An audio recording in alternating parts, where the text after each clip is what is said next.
Hip-hop started from the slums of the Bronx, New York. I fell in love with break beats, the techniques, b-boying, MCing, crushing whoever was in front of you. It was groovy. You knew how it was. It's true, it's hip-hop. It's only one source to get it.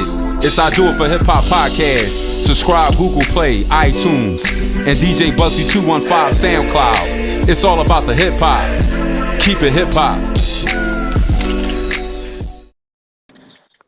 Can you hear me? Yes. Oh, okay, because my volume been messed up, so I wanted to make sure you could hear me. Yeah, I can hear you. All right, so how you doing? First of all, how you doing? I'm good. That's good. So I want to welcome the CEO of Hitland Group Management, Trotter. I really appreciate you taking the time, Queen, to sit down with me and talk a little bit about what's been going on with you. First, I want to start off from the beginning because obviously I really didn't know too much about you until the Clubhouse situation happened. So like give people a background of kind of like way before that, you know, your humble beginnings and getting in the music industry and how it all started for you. So from the beginning? That is a long story. Well, I mean, try to keep it short and sweet. Okay, so it's long, but it ain't that long, but I'm going to keep it short. 2009, my mother went to prison. We had a whole chaos where me and my brother Marcus had to leave the house, and we ended up calling somebody named Tiny Draws. Tiny Draws was a member of the Slauson Boys. Okay. Went and stayed at Tiny Draw's house. He took me, Marcus, and I only had 2 kids at the time. He took us to Big U the next morning, and Big U was kind of like, I was like, you're not taking me over here. Now, LA with the gang culture. Right. I'm from a part of LA that does not get along with the rolling 60s. Okay. I was born and raised in the 60s, but gang culture wise, I grew up in a whole nother section of LA. So he took me over to Big U, and Big U was like, I'm your uncle. And I'm like, you ain't my uncle. Right. You lying. Like, you ain't my damn uncle. He was like, nah, I'm your uncle. He said, so what I want you to do is I want you to come back in the morning, and I got something for you. Me in my head, still in the gang culture way, I'm like, they trying to set me up. This is some bullshit. I'm not going up there. What you thinking? Okay. I was thinking some other shit. Right. But I still got up the next morning, and I went over to the office. And when I walked in the office, Big U had an office for me. I had a whole desk. I had everything. And he said, this is what you gonna do. I know you homeless. Today is where you start the job. You're finna be my assistant from here on out. I started being his assistant. And from there, he ended up getting me an apartment, helped me get a car. And from there, when I first came to him, he was still at the time managing Nipsey.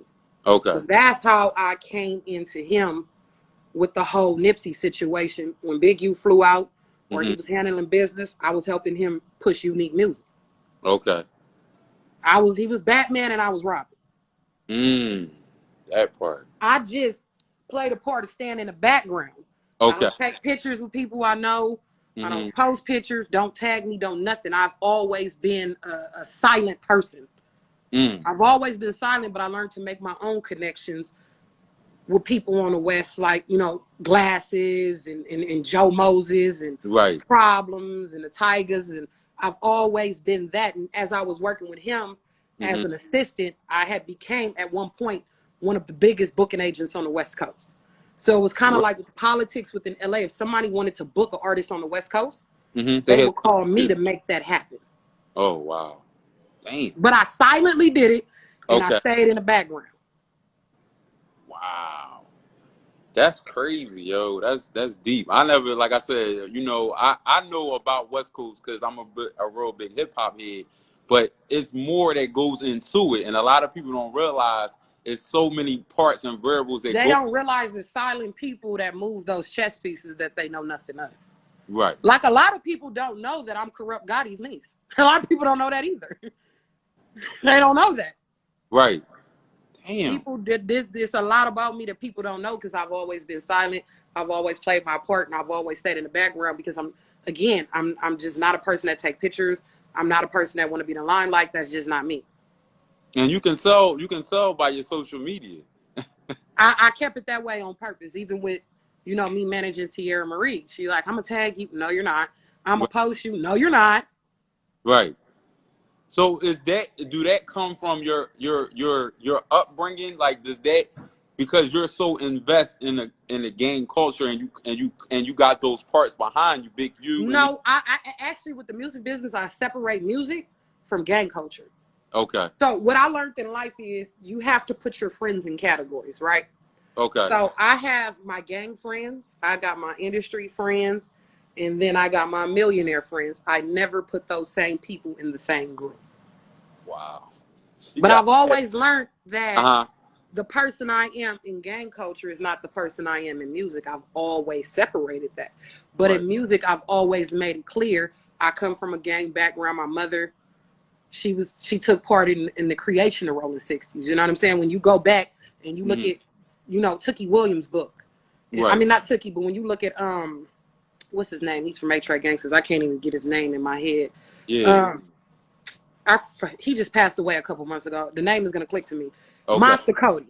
Okay. Monster Cody wrote a book, and in a section of the book, he spoke about how he would literally go to 59th Street Elementary in LA and watch a house, which was the headquarters of the Rolling 60s. That was my grandmother's house. Wow. So it was just certain things I tried to separate that, and I tried to separate it from music. Because one thing is, you can't have one foot in music and one foot in gang culture. You got to separate those two. Facts. You can't do both. So I always knew, okay, if I'm going to do this over here, I can't do this over here. I cannot mix the two together. Right. Now, speaking of gang culture, a lot of people in hip-hop or people that are in the peanut gallery feel that gang culture has a bad negative light on hip-hop culture. What's your thoughts on that? I mean, it do, because you got a lot of niggas in hip-hop that ain't from nowhere, and they claiming it. But then you got people who have actually died for this, who've been to jail for this. You get what I'm saying? And this ain't, that life ain't nothing to play with. So this is what I want people to understand. Okay. What I just did in the past week, even though I was standing up for what was right, it also violated one code. It did? You get what I'm saying?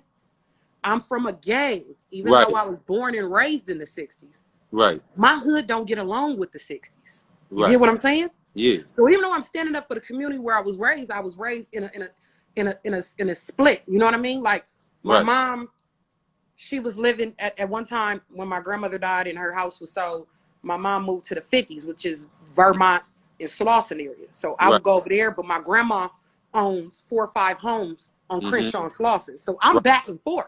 Right. You get what I'm saying? So people are like, oh, she did it for the clout. But I still got to answer. Right. To the fact that I'm from a hood that don't get along with 60s, but I stood up to what the fuck Karen did to the 60s because it was some foul ass shit. So that's the part that I'm all right, so this is what I wanted to ask you. So the Rolling 60s and Big U, the reason why you started that room that got the 8K is because what she did to the Rolling 60s. No, I mean, it wasn't even in the 60s. It was the community of the Crenshaw district. It was the entire community. It really didn't have shit to do with Big U, right? Right. So what happened is we were in a separate room. We were in a whole nother Crenshaw room. And they brought up the Jesse Wu shit, and people were in there like, no, Karen's a great person. She's a great person. And I said, no, that bitch ain't. I said, that motherfucker ain't a good person. What is y'all talking about? They said, what? I said, you know what? I'll be back. I never even told them what I was finna go do. Now, mind you, in the Crenshaw district on Clubhouse, I actually have a team. I actually have a team of people. It's me. I can tell. I've been in your rooms before. I can tell. It's me, it's Nutty, it's Danny, Miss Chaz, Mr. Conductor, James, Camille. It's a lot of us. It's a lot of us. You get what I'm saying? My team had no clue what I was finna do. So you just I was in the room with them. Like, I'm one of those people where if I think it, I'm gonna start it. So in my head is, how y'all taking up for her? She's a snake. Right. So I left the room. When I told them I'll be back, they was like, oh shit, where's she going? Right. I left that room and I created the title and opened the room. Now, mind you, when that room started, it was literally only 6 of us on that stage. Dang. Then it grew to 35, right? People tried to make it seem about Big U, but that's not what it was. So I'm explaining to you what it was, because in the moment it was like, Karen, you gotta, you at some point as a woman, as a black woman, as a human being, You have to stand up for the bullshit she did. Now, a lot of y'all don't know, Nipsey actually had a first funeral. The memorial wasn't the first funeral. That was the second one. At the first one, and before I'm gonna go back. Before the first funeral, it was a booklet that everybody in the district would put their name on. Now, when everybody was coming through to see the memorial, you had a VIP section for people of the community, and then you had a regular section where regular folks go. Right. The people of the VIP section was being passed around a booklet. And on a booklet, you put your name on it to get into the actual memorial. That same booklet transferred over to the private funeral, to the private viewing, right? Okay. Now, damn. Newport, a lot of y'all may not know who Newport is, but if you know hip hop on the West Coast, Newport, he's from PNC, is Pac-Man, Newport, and Conrad. You know, Conrad from the Avs, they had a group together. Right. Newport brother actually had an extra ticket. He was like, he didn't even know you put your name on the list. Don't trip. I got a ticket. You could just come. Okay, cool. No problem. Right. But when I get there, mind you, everybody was given a location to go through at the Staples Center. Right. When niggas got to that location, this woman swapped the fucking list. She had people signing out for a list for celebrities. Do you know how many people in that community didn't go to that memorial? Because number one, you either had to be on that list, or number two, you had to go through Karen or whoever else. Right. Karen wanted so much clout for this. Oh, I brung Obama. No, you didn't. You got that letter from Marcus. Marcus got that done. Oh, I took part in Proud to Pay. No, you didn't. When Proud to Pay came out, you were doing the karencivil interviews. That's when you had the civil interviews you were doing. You were just a person that was coming around doing interviews. You were not a part of that. And let's even talk about it. You even did an interview at one point. After the interview, she asked Nipsey about the Proud to Pay, and she told him he shouldn't do it. But George insisted, let's go along with it. Anything that Nipsey's done, a lot of that he came up with himself, or Black Sam, because Black Sam himself, business-wise, is a damn genius. You get what I'm saying? Right. But Karen has been going around making it seem like a lot of things Nip did, she took credit for. Just like she stood on the Clubhouse stage and said, Nip's manager is Hank. So you're telling me, right, Nipsey has a legal binding contract with Big U. Big U was still managing Nip. Right. If you look at the rap nigga videos, who was on the boat with him? Right. When he flew to New York, who was with him? Big U. When he went to go do the Atlantic deal, who was with him? See, a lot of people ain't even listening to Supper Proof, because people don't realize Big Draws and Big U is the same person. So when you listen to Sucker Proof and you hear Nip say, right, oh, y'all Bloods now, oh, y'all Crips now, fuck it, I'm Big Draws, I'm Jay Prince now. Big Draws is Big U. It's the same person. The same person. Dang. So she put off this narrative of him and Nip ain't cool, him and Nip, which is a fucking lie. Right. So one that I was trying to take up for Big U, I just know my uncle is so humble. And he's so quiet, and he has so much love and respect for Nip. He even got respect for Nip's family, that he was like, whatever is said, I'm gonna just let it be said. I'm not gonna say nothing. But Big U knows me. But he don't seem like, I mean, he do seem humble, but he's still gang. So it's like, I don't know. Let me tell you something. He is the most playful person in the world, to the point to where a lot of you play too much, leave me alone. Stop playing so much. Because he joked too much. Right. So what the internet has put out about him is fabrications. That's not who he is. A lot of times when I'm ready to pop off, he'll call my phone and be like, niece, don't do that. Why'd you do that? Right. But in the Karen situation, that's not what he said. He was like, fuck it, go. It was going to come, but fuck it, as long as it's you. Right. You did it. Right. Because it's like, when people were going around saying Big U took part in the death of Nipsey, Karen could have cleared that up. No, because you took part in the egging this shit out. Right.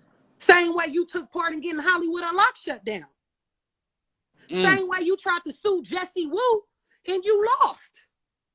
Same way Meek Mill thought you was a friend to him and you did some fraud ass shit. Back. Now everybody came on my stage. Right. And acting like Wack was taken up for Karen. Do you feel that? Did you feel that? No, I did not. It was a trick. See, I know marketing and branding, right? Right. A lot of people don't know. I actually didn't go to school for music. I went to school for marketing and branding. Really? And one thing about Whack 100 is he is a branding genius. Okay. Damn. While that room was going, I knew that Karen would leave if Whack did not defend her. Okay. So I was in the background talking to Whack. And I said, Whack, you got to take up for her. Right. Even though it ain't right, you got to take up for her, because it's too many of us dragging her in here. So she got to feel comfortable. When it was all said and done, guess what Karen does? Karen sends Whack a DM and say, I appreciate you for taking up for me. That was all. I understand why he did it, to keep her in the room, basically. Because if everybody's dragging her, you gotta have one ally. You gotta have one ally. You know what I'm saying? But that's the thing. People are so against Whack. They didn't understand Whack was a part of the play. I'ma drag you, and mind you, people. Oh, Keita know Jesse Wu. Keita know Joyner. I actually did not know them. I met them in that room that day. Oh, you didn't know them? I didn't know they was coming in there. Right. No fucking clue. Right. But since we in here, let's go up. I didn't know. Right. Fuck it, Joyner, speak your piece. Mm-hmm. But my thing is, it's a lot of people in hip hop that done fake shit and they do bullshit and they scared of a person like me. Because I'm gonna stand up to the real shit and I'm gonna call you out on your bullshit. And so many people got so much fear in Karen. Oh, Karen will blackball you, and Karen, you can't blackball shit. I ain't made no money in hip hop. Right. I left music for 3 years and I just came back as Tierra Marie's manager. Right. What you gonna blackball me on? Right. Tierra's my little sister. She not gonna fire me. Right. Right. What you gonna get Big U to stop fucking with me? He don't even like you. And because people are so stuck on numbers, they stuck on fame, they stuck on these blue checks, they stuck on money. Right. Oh, I'm not gonna out the fake shit. I'ma just let it happen. I don't give a fuck. Right. Yeah. But see, Karen thought she could manipulate me in that room. Oh, me and Keita are gonna have a private conversation. No, we not, nigga. We doing this right here. You're a Scorpio, Karen. Guess what? Right. I'm a Scorpio. You can't play me. Right. You're trying to manipulate, and you can't manipulate a manipulator. You can't. I built the board for this shit. Right. Right. So that's what sparked it, because the behind the story was that the way it seemed, based on what we seen on social media, karencivil and Nipsey was good, but for real, they wasn't. Nip been fired. Huh? And Nip been fired. Let me tell you what I did. If you go back and listen to the recording of the room, you never know. Did you notice I was saying shit to her to get her to admit that she ain't been working with him 2 years before he died? Did you notice I never said it? She said the shit. She said, I stopped working for Nipsey 2 years before he died. When he died, his family reached out to me. I ain't say it. She said it, and once she said it, okay, fuck it. Since you already gave yourself up, let me go. Right. He didn't fuck with you. He did not like you, and he been fired your ass because he seen the snake in you. She admitted it herself. So why are y'all mad at me? And the whole time, us as, you know, fans, and me being in media and me being a DJ in Philly, I'm thinking like when I'm seeing on social media, they still rocking. No. It's crazy, yo. But you go back and look at Karen's post and how she posted the verbiage. Right. Karen posted her goddamn self on the Marathon page. Yo, man. When we done with this interview, I want you to go back. Right. And look how she words her captions, and look how the caption is worded on the Marathon page. She wild for that. That's crazy. So basically, giving everybody the perception that Nipsey and her is good, but when we all know. But that was a bad move. She wants to come up with that perception, and I will say it here in this interview. I don't give a damn who get mad. You done stole money from Joyner. It's 5 other niggas that's finna come up front and say you done stole from them. One of them niggas said you stole 100 bands from them. And then y'all go post her on the page. That's almost like you saying you agree to her fraud niggas in line. Right. That shit is crazy, yo.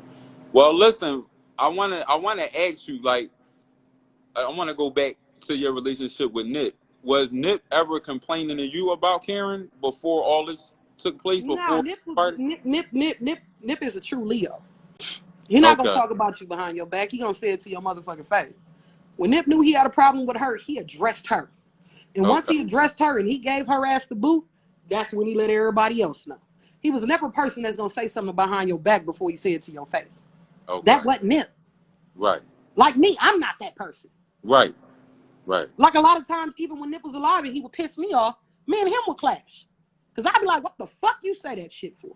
Right. Nip. Right. Keita, leave me alone, Keita. Leave me alone. Yo, that shit crazy. Because I make people stand on the things that they do. Right. Me, if I'm going to say something, I'm going to stand on what I said. Because if I said it, I meant it. And if I did it, it was because I wanted to. And can't nobody tell me no different. Right. Right. What I want to ask you, though, Keita, I felt like a lot of fans and a lot of friends all of a sudden wanted to be around Nip. Like, when he died, it just seemed like everybody was like, that's my favorite rapper, or I've been knowing Nip. Did you get that energy during the funeral or during the time of his death where everybody wanted to be a part of him, but they really let me tell you something. I get that now. I get that now. And I'm going to tell you why. Let me say something, and I'm going to say this publicly, right? Okay. One of Nip's closest friends who passed away December 4th of last year, we actually buried him side by side with Nip. Wow. Now, I go there often to visit them. Okay. Often. I'm always at the cemetery visiting them, right? Right. And one time I go there and there's fans there. And mind you, I'm visiting Ransom. Ransom and Nip is side by side. I post their pictures often on my story, right? Okay. The group of fans is shooting a fucking music video, which is why Nip doesn't even have a headstone right now. They say, oh, you at the wrong headstone. This is Nipsey's headstone. I said, how the hell do you even know I'm here for him? Right. What are you doing? Right. What are y'all doing? Do you realize I know this is your favorite artist? I know you want to shoot a video, but you know this is a human? This is a person?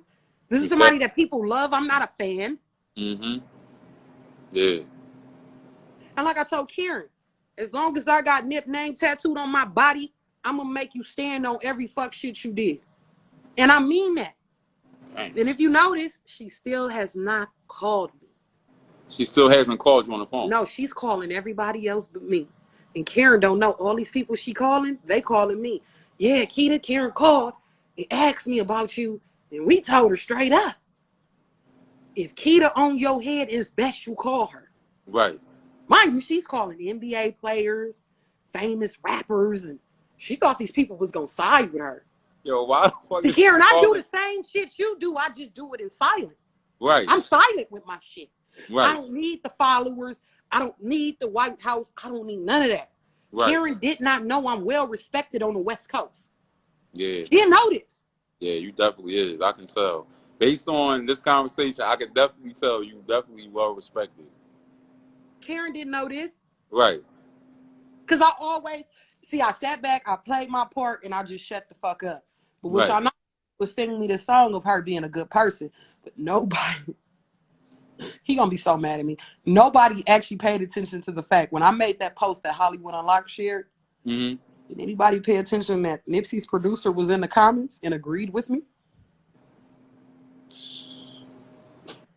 Nobody paid attention to that. Right. It was so crazy that once that post went viral and everybody was sharing it, it got reported. That's why it's not on my page anymore. Instagram deleted it.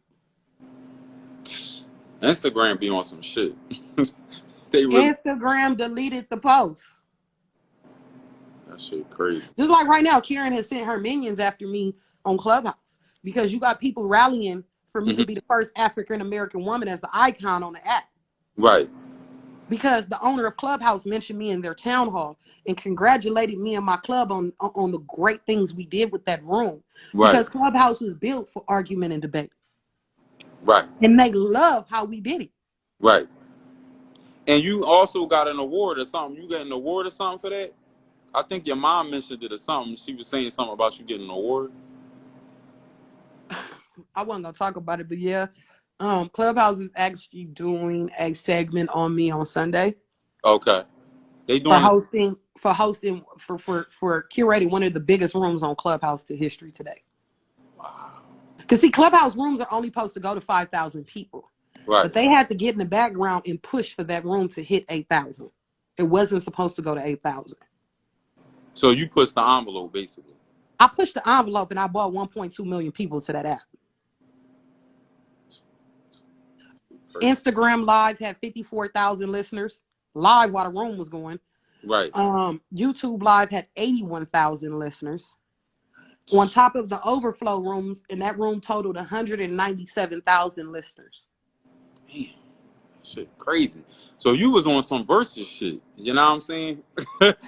Like you was on your versus type sound for real. And it wasn't even that. It's just hold people accountable for their actions. Don't be scared. Right. Don't be scared. What are you scared of? Right. Right. But like I always tell people, Karen, you can't blacklist me. It's nothing you can blacklist me about. Right. What you gonna do to me? I had money before this.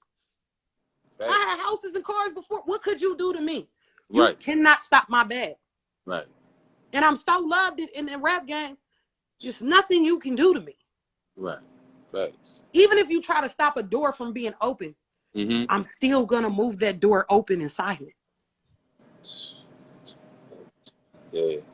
And then now let me ask you this, because then the next day you started another room called Charlamagne is a Coon, right? Charlamagne did some on the Breakfast Hub. He did the rumor report. Right. And he said that I need to de-niggerize. What? That my room was low vibrations and we need to de-niggerize. Charlamagne, I'm not no fucking house nigga. Right. I'm not dancing around like a fucking coon and an Uncle Tom for no white people. Right. Just because you needed to de-niggerize whatever the hell that is, for you to be on a Breakfast Club for them white people, I'm not doing it. Right. I'm going to be me. Right. But this is what fucked me up, and this is why I said he's a coon. Because Charlamagne has spent the last 10 years in hip-hop dragging artists, dragging black people, holding black people accountable, even whether it was true or false. Right. But when I do it to Karen, now I need to de-niggerize. Because, see, Charlamagne didn't know who I was. Right. And I knew his eyes lit up real big when Jason Lee came on there and explained who I was. Who you was, right. Even though I'm not Big U's assistant anymore, I'm still his niece. Exactly. That was like, man, you got to pick and choose who you say shit about. Right. Yeah. Because you never know who you fucking with. You don't know who you... And you didn't have my uncle on the Breakfast Club. Right. Right. You don't know who you're talking about. Right. And for me, and for any black person, you got to really ask yourself, what is de-niggerize? What are you telling black people to do? What are you telling African Americans? What? I wanted him to, and the funny part, DJ Envy actually came in there. But it was another woman that came on, and I don't want to say her name or who she worked with, but she was from a news station. And she wanted to start smoking, try to tell me I'm a journalist. No, I'm not. Oh, you're a blogger. No, I'm not. Oh, you're a no, I'm not. Baby, I'm Tierra Marie's manager. I'm not none of this shit you talking about. Right. Right. I'm just a person that's not going to shut up when I feel like I got something to say. Even Tierra be calling me, Keita, why? Don't do that. Why'd you do that? Is you going to take that down? Hell no, Tierra. I'm leaving that shit up. She said, I'm not taking it. I'm leaving that shit up. Yo, that shit crazy. Like, damn. So now I want to ask you, because you built like Fort Tough, but did it affect you in any kind of way from a mental standpoint? And did you feel like you were going to gain brand deals and success after that happened? No, I didn't. I didn't think that, but I have. Right. Right. Like, it is even weird. Like, damn, I ain't got 8,000 followers and I can go to a gas station to get a Red Bull. And people are like, aren't you the girl that dragged karencivil? And I'm like, no, the fuck, I'm not. They like, yes, you are. I'm like, no, I'm not. Yes, you are. No, I'm not. She said, no, I'm not. No, that's not me. Right. Right. Right. That shit crazy, yo. So, all right, let me ask you this. So, now talk about your label. I do want to talk about your label. I know you have a few artists. Well, what I have is I have a management company. And I kind of started it just as a management company, but as it's been growing and as it's been going on, I have now structured it to be a competitor with Rock Nation. So I began hiring other managers to work up under my company. Because, see, my vision for it was always, if I'm gonna release music on an artist, if I'm managing them, I want to make sure that that artist know not only am I A&R the music, but I'm gonna be co-producing the music. I'm gonna be picking the beats. I'm giving the concepts. This is what it is, and that's what I've been doing. So I was like, I'm gonna just name it Hitland Group. I like that. Hitland Group. I like that. So you came up with that name? It just popped up in my head one day. And I said, all right, that's the name. That's what we going with, fuck it. That's what's up. So now you said competitor with Rock Nation. So when you look at Rock Nation is a management company. Exactly. So when you look at your company and you look at Rock Nation, that's something like I'm not there yet, but my goal is to compete with Rock Nation. Okay. I think Rock Nation is a dope brand. I think what they do is dope. Okay. Like, yeah, I'm just starting out. I got a couple managers under me. I got artists hitting me left and right to manage them, and a lot of them even been mad because I had to turn them down. And my thing is, I don't want to turn down independent artists, but I already have Eastside Cino out of Compton, who he's a blood. I'm already managing him. Okay. I already got Fat Loc out of Rialto, and I got Tierra Marie. You know what I mean? Right. My goal is to get more bigger name artists and manage them. Even if it's artists that I got to bring back from the dead. Like, your career is dead. Right. I'm the person you need to call. Wow. Because what I'm about to do with Tierra Marie, y'all not going to be able to deny. Well, I'm waiting for it because I There's nothing that y'all can deny with this music. Right. Y'all not denying the image I've changed. Okay. And the sound is insane. Okay. Well, I've been waiting for it because I remember when she first came out, when she was with Jay-Z, and I always felt like Rihanna kind of like slid in there, and then they kind of like put her on the shelf, and I was just like, why? Like, she dope as shit. Yeah, I mean, but I like I tell T, maybe then wasn't your time, and God is making your time now. Right. You know what I mean? Mm-hmm. So she got some undeniable music that's definitely a hit. Right. Right. And I made sure it was a hit. I know that's right. So you be on your Quincy Jones, Berry Gordy, Dr. Dre type sound, huh? Well, I used to, like, my idol back when I was a kid, not to say an idol, but it was Diddy. Like, I based my whole whole career came behind Diddy's story. You know? Yeah, that's my idol. Like 9th and 10th grade, I didn't even go to high school. I went to a college. And, you know, I was taking up marketing and branding, and then I did the same thing Diddy did. I started off as assistant and then went to an A&R, and then to a manager. And then maybe one day Hitland Group will turn into a label. I don't know. Right. I mean, people already think it is. That's That's my whole thing. Like, one of my artists just went viral last year. He got a country trap song. Okay. And it's funny because that shit is still taking off. So yeah, Fat Loc, he out of Rialto, but he got that, and he also got a song coming out with Glasses Malone and Corrupt. Yeah, shout out to Glasses. Me and him be debating on Clubhouse all the time. Glasses is my big brother. He a funny ass nigga, yo. Listen, I irritate the heck out of Glasses. I irritate the heck out of Glasses. When I did the Karen room, Glasses called and said, "Keita, what the fuck did you just do?" I said, "I didn't do nothing." He said, "Yes, you did." I said, "I promise you I ain't do nothing." He said, "I know what you did." Right.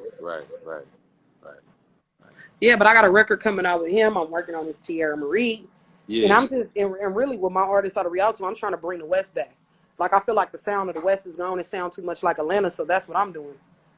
So you feel like Roddy Ricch and Kendrick Lamar and J Rock? I won't say Kendrick. Kendrick got his own lane. You know what I mean? Okay. I love Kendrick. I love what Kendrick does. Okay. But yeah, a lot of people think Rowdy is from Atlanta. Right. He from Compton. Right. You know, even though I love Bino and I love Blast and I love their style of music and I think they dope artists and I think they up next out the West. Yeah. I just hear how Atlanta, like, damn, that sounds a lot like Atlanta, but Bino and Blast really don't sound like Atlanta. Right. I really feel on the West that they definitely got next. I feel like they made a sound of their own. Okay. So what artist would you say was besides Nip? We already know Victory Lap was a classic, but what other West Coast artists would you say really give you that authentic West Coast sound? YG. Okay, yeah, absolutely. YG, J Stone, Glasses Right. Malone. Right. We even got people that some people ain't heard about. Joe Moses, Ty Dolla $ign, Problem. Right. Well, I can keep going. It's a lot. Compton ass TG. What Compton about Dom AV. Kennedy? What you think of Dom Kennedy? Dom Kennedy is dope as hell. Right, and Mozzie. Even my homeboy that I grew up with, Schoolboy Q. We out of the same hood. Oh, for real? Schoolboy Q is a dope ass artist. He is. He grew up on 51st and Fig, and I was on 51st and Vermont, just a block away. That's crazy. Dang, so you went to school with him? Nah, I went to school in the 60s. That was the difference. I would literally wake up in the morning and then go to Crenshaw or go to 59th, and you know what I'm saying? So, yeah, but I've been doing Schoolboy Q. We out of the same community, so I always got to give it up for Schoolboy Q. Even one of my homeboys right now, he up and coming. TF. His Instagram is I'm T.F. TF. Right. You know, he got a song out right now called Player in the Game. Super dope. Now, I have two questions, Keita. People want to know about Nipsey's store. That's the one question. The other question is, does he have... The store is being moved to, I believe, Melrose, because that parking lot is being turned into condos. It's being turned into a high-rise. Okay. The other Do question... I personally believe Nip will want that shut down now? No, I don't believe he will want that. But I can't, Right. So who's in charge of that? Lauren London, his woman? She's in charge of that part? It's Sam. Okay. Lauren don't... to me, it seemed like Lauren, like, this ain't my business. I'm gonna just sit back. I'm trying to heal. So, do y'all got a good relationship? Like, do you have a relationship with Lauren and his sister, or no? I know his sister, but I don't have a relationship with Lauren. I see her in the 60s, high and by, but like again, I'm one of those people. I'm not finna be cool with you or clout chaser. Right. If I've been knowing you, I've been knowing you. You get what I'm saying? So I was never one of those like, that's your girl, bro, love you, you love him, and I support y'all union. You know what I mean? Right. I've always supported her. I always thought it was a beautiful thing. You know what I mean? I feel like she brought the best out of him. Absolutely. That's a fact. So I've always supported that. But no, me and her do not have a personal relationship. Okay. I respect that. I think a lot of people do that clout chasing shit, and I'm not. Yeah. I understand that. What I want to know from you, and I know a lot of the fans want to know, does Nipsey have unreleased music? And I would always want to hear Nipsey. I can't answer that. You can't? I can't answer that. Damn, yo, that's crazy. All right, I can't answer that. Yo, but let me ask you this. Did he ever do music with Schoolboy Q or The Game? Like, do they got a lot of music together? Strapped to Hooker Valley, gets the falling off. The best doctor in Atlanta, now she's showing off. Her ex nigga bought that work and now just blowing off.